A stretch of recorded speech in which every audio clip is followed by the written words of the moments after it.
Hi, this is Todd Baker, Certified Mortgage Planner, and welcome to episode 2 of The Prosperous Agent. Today is September 21st, 2012, and I'm happy you're joining with me today.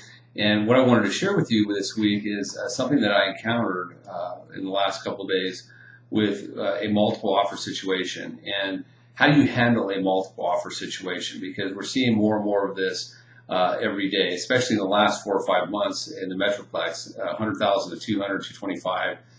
It's routine. Lo and behold, as soon as your client finds the right house, you get a call from the listed agent that says, hey, what's your best offer? Because there's 7 other offers behind you. And then it gets very difficult. And that's not just happening here in Texas. It's actually happening all across the United States. In California, there's a lot of that going on because the banks are not releasing their inventory, and what they are releasing, they're dripping it onto the market and whatnot. So it's not just a phenomenon here. Here it's because we have a healthy market, though. So what do you do? So the first thing is, let's start with, how do you set up the purchase? Let's start with all the way back at, how did we set up the purchase transaction to begin with?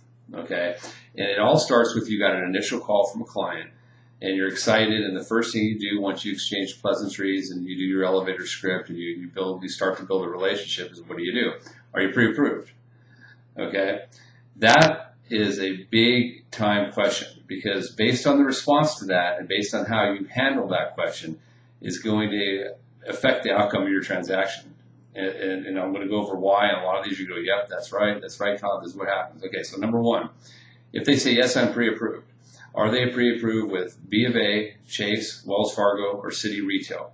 If they are, you're going to have no value add on your part. You're not going to have a partner that's going to be able to call up when you get in the heat of battle and say, hey, is there anything you can do as far as letter of credit? Is there any more they can qualify for? Is there a way to do a different program? Is there a different cash down? Is there, none of that's available. Okay, because you're just going to get a voicemail at a call center. The other thing, you could be with an online bank that maybe doesn't even understand Texas that well, or you could be with a broker that, bless them, they've been so overregulated, they're very difficult to do business with. So the first thing is, once you know the answer to that question, here's what you need to do. You need to be partnered up with a lender that's a preferred partner of yours, okay, that you can introduce your clients to. Someone like myself, doesn't have to be me, but someone like myself that works for a state chartered mortgage bank, that's a certified mortgage planner, that has a life background in professional negotiations, and that has a vested interest in seeing you succeed. Okay, that's the way I approach my relationship with the agents I work with, and there's scripting for how to recommend that client to your preferred lender. Okay, and I'm going to attach it in today's show notes. I'm going to actually attach it in the email, the script, and it's a very nice script. Now, if they won't go with your preferred lender, that's cool. You don't throw the baby out with the bathwater, but you certainly make an attempt. Okay. Now, what happens is, when I get a client, the first thing I'm going to do is not only qualify, but I build a full mortgage plan. I'm going to determine what the best product, the best down payment, the best interest rate, and I actually teach people how to become financially independent through home ownership, as a lot of you know. So what I do is very robust. But when I send them back to my agent, there is hey, here's the negotiation criteria, so the agent can then go and negotiate. We typically negotiate on seller concessions and not on price, but then the dilemma comes up, okay?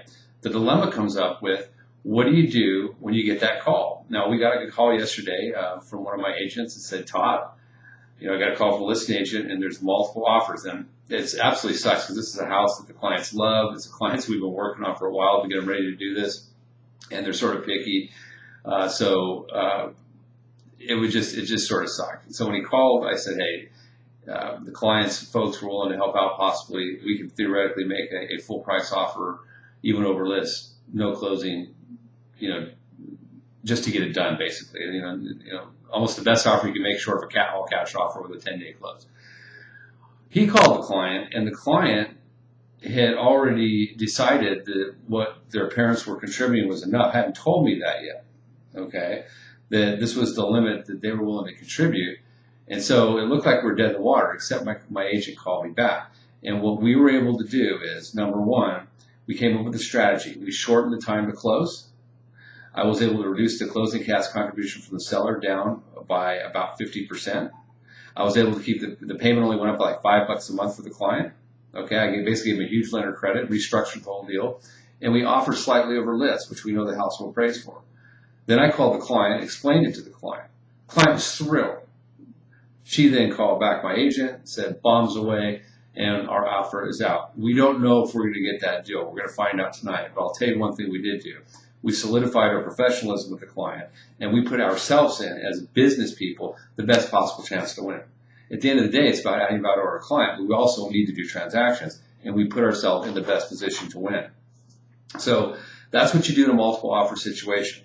Now, one other thing I wanted to mention to you is setting proper expectations for your clients. So when you're going in and making that offer, make sure that there's some kind of link back to the lender. Make sure that there is some kind of fallback plan that you can be involved with the discussions. That's why, like I said, the best thing you can do is give me a call and let's start working together.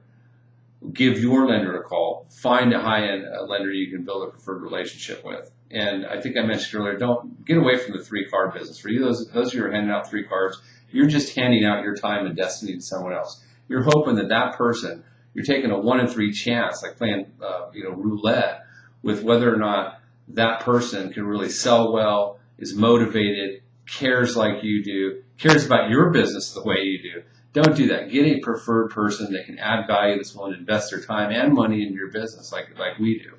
But set the proper expectations. I mean, you want to make sure your client's available. So I've had situations where we needed a counteroffer that was quick, and you couldn't get a hold of the client, they couldn't make a decision.